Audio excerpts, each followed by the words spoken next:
entender usted de que si una persona que es adulta, pero digamos de mi edad, menor de 60 años, tiene síntomas de coronavirus, no debe acudir a un hospital y darle preferencia a las personas que son mayores de 60 años o aquellas que tienen enfermedades crónicas? Gracias por preguntar ambas cosas.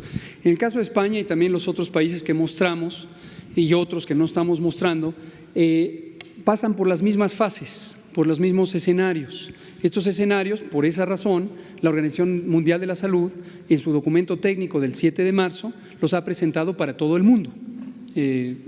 Nosotros ya veníamos trabajando desde enero y por lo tanto teníamos los mismos escenarios. Y en esa fase inicial o escenario 1 de importación viral, la vigilancia epidemiológica está encaminada a los casos sospechosos. Donde hay un caso sospechoso, se hacen pruebas, el caso de la persona que tiene la enfermedad se pone en un aislamiento voluntario preventivo para que no contagie desde el momento en que es sospechoso, no hay que esperar a que esté el resultado de la prueba. Y se estudian a los contactos. Entonces la metodología es semejante durante ese periodo.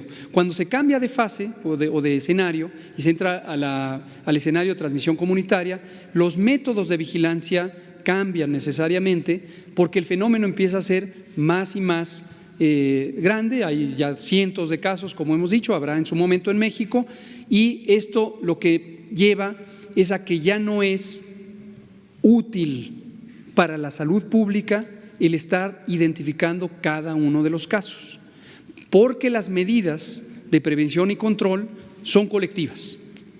Ya no son solamente el aislar caso por caso, ya no es posible aislar caso por caso, pero ya lo que se tiene es una recomendación general de autoaislamiento. Es exactamente lo que anunció Reino Unido ayer en voz de su primer ministro y con la instrucción de quien tenga síntomas, quédese en casa. Esto me lleva a la segunda pregunta, pero ya es una medida colectiva. Lo podemos conseguir, no tengo el dato puntual, pero sabiendo que usaron el mismo método que hemos estado usando en México en el episodio 1, seguramente es algún número pequeño de casos, porque la vigilancia estaba orientada a los casos sospechosos, ¿no? Sobre la segunda cosa, es muy importante.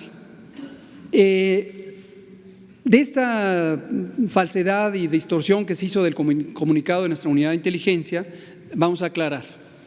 Sí es correcto que recomendamos que las personas que tengan síntomas respiratorios, síntomas de una infección respiratoria, fiebre, dolor de garganta, tos, estornudos, moqueo, fatiga, dolor de cabeza, si no tienen un antecedente de viaje a los sitios donde hay transmisión activa, si no tienen un conocimiento de que estuvieron en contacto con una persona viajera de esos sitios, que a veces no es la persona mexicana que fue afuera, sino vino el pariente.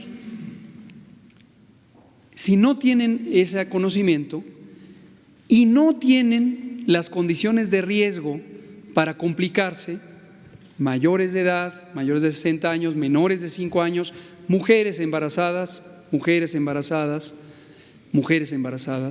o enfermedades crónicas que deprimen el sistema inmune, y eso incluye la enfermedad pulmonar, la enfermedad cardíaca y la diabetes. Si no están en esa situación, mejor que se queden en casa, porque lo más probable es que no se trate de coronavirus, y aun cuando se tratara de coronavirus, lo más probable es que va a ser el 80% de personas que no van a tener complicación alguna.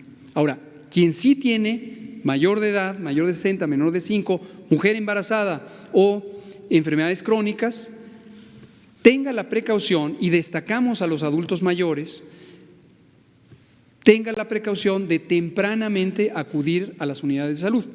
¿Por qué es importante esto?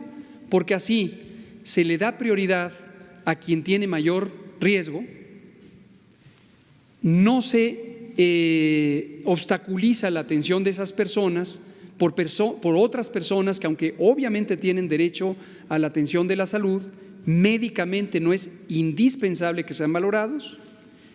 Segundo, importantísimo, no contribuyen a la transmisión. Una persona, vamos a decir el ejemplo, una persona que no viajó, no vino un pariente de fuera, tiene síntomas, pero no se percató que se contagió por alguien que no conoce, en la vía pública, en el transporte. Y vamos a suponer que sí tuviera coronavirus, pero no tiene riesgo de complicarse. La enfermedad va a durar 7 días, se va a recuperar y va a quedar inmune. Pero si fuera al hospital o a la unidad de salud, al servicio de urgencias, mientras estaba contagiante, el propio hospital va a ser una fuente de contagios.